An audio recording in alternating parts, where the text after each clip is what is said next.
A inteligência agêntica está colocando todo líder de negócio numa encruzilhada. É uma decisão crítica, sabe? Agir rápido e assumir o risco ou esperar e correr o risco de ficar para trás. Hoje, a gente vai mergulhar fundo em como navegar nesse dilema estratégico. A questão central é essa, e o que está em jogo é altíssimo. A gente entra de cabeça na automação com esses agentes de IA ou fica só olhando de longe enquanto todo mundo avança? Olha, a resposta não é nada simples e pode literalmente definir o futuro competitivo de uma empresa. E é aqui que a coisa aperta e paralisa a estratégia. De um lado, existe um medo muito concreto, né? Vazamento de dados, erros que custam caro em produção. Lembra do caso do chatbot da Air Canada? Gerou um prejuízo real. Do outro lado, tem um medo que é igualmente válido, o de não fazer nada. Isso significa manter processos manuais caríssimos e perder terreno para a concorrência, que já está se mexendo.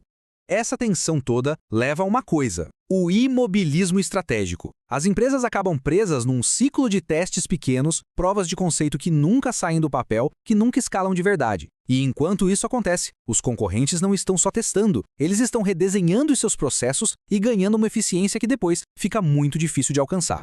Ok, para sair dessa paralisia, a gente precisa ter foco. Vamos separar o que é só barulho, o que é hype, daquilo que é um risco real para o negócio. Porque é essa clareza que permite tomar uma decisão inteligente, mais calculada.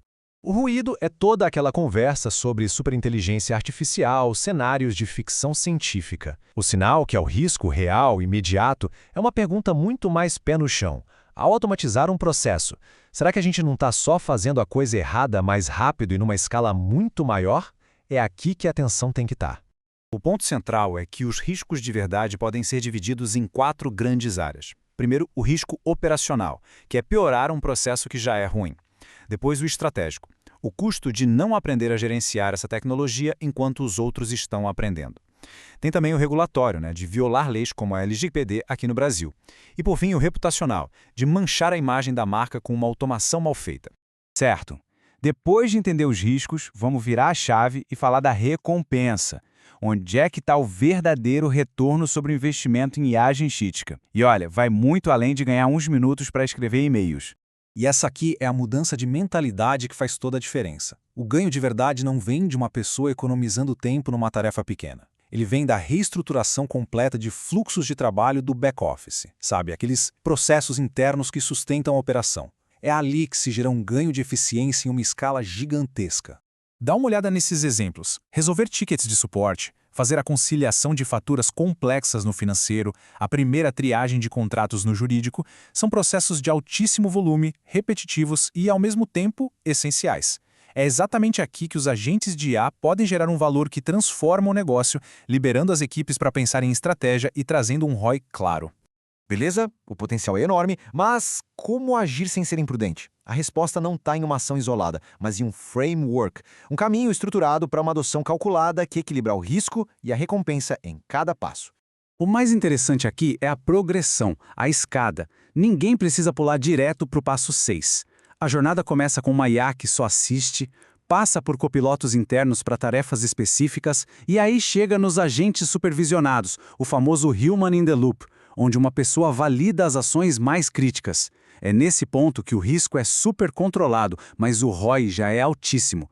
A chave é subir essa escada com consciência.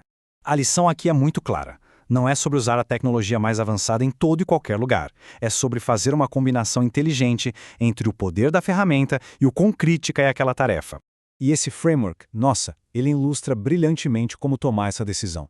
A gente cruza duas coisas: a maturidade do processo, ou seja, o quão bem definido ele é, e o que ele chama de raio de explosão, que é basicamente o tamanho do estrago se algo der errado. Processo de baixo impacto e bem claro, escala agressivamente. Alto impacto e pouca clareza, melhor esperar. E o ponto de ouro, alto impacto e alta clareza, aí sim, pilota, mas sempre com supervisão humana. Então, como colocar isso em prática? Como unir a ousadia de automatizar com a prudência de gerenciar riscos? A resposta é uma estratégia de autonomia com governança. É aqui que a confiança é construída na própria arquitetura do sistema, não só em bons comandos. O conceito principal aqui é o de autonomia delimitada. Pensa assim, o agente de IA não tem liberdade total. Ele opera dentro de uma caixinha de areia segura, com ferramentas e permissões super restritas. Isso significa que, mesmo que o modelo cometa um erro, o dano já foi contido pelo design do sistema. Para construir essa caixinha, a gente usa um kit de ferramentas de defesa. Primeiro, agentes que só podem ler dados são muito mais seguros do que os que podem alterar sistemas. Simples assim. Segundo, usar motores de política, que são basicamente uma camada de regras de negócio que supervisionam e podem até vetar as ações do agente. E terceiro, observabilidade total. Tudo tem que ser rastreável para que se possa auditar cada passo se algo der errado. Isso tudo nos leva a uma mudança de mentalidade que é, assim, crucial. O problema não é o modelo de linguagem alucinar ou errar. O risco de verdade, aquele que causa desastres corporativos, é dar a um modelo perfeitamente funcional acesso e permissões que ele nunca deveria ter. A falha, quase sempre, está na governança e não no modelo em si. E o custo de ficar parado do tal imobilismo estratégico é real e dá para medir. Estima-se que os concorrentes que dominarem essa automação com governança vão ver os custos de back-office caírem até 40%. Em pouco tempo, manter processos manuais vai se tornar uma desvantagem competitiva insustentável. Portanto, a questão final não é se a IA agêntica vai mudar o mundo dos negócios, mas como cada empresa vai responder a isso. A história que vai ser contada será sobre paralisia e perda de relevância? Ou será sobre uma adoção calculada, governada, que gerou uma vantagem competitiva decisiva? Essa escolha está sendo feita agora.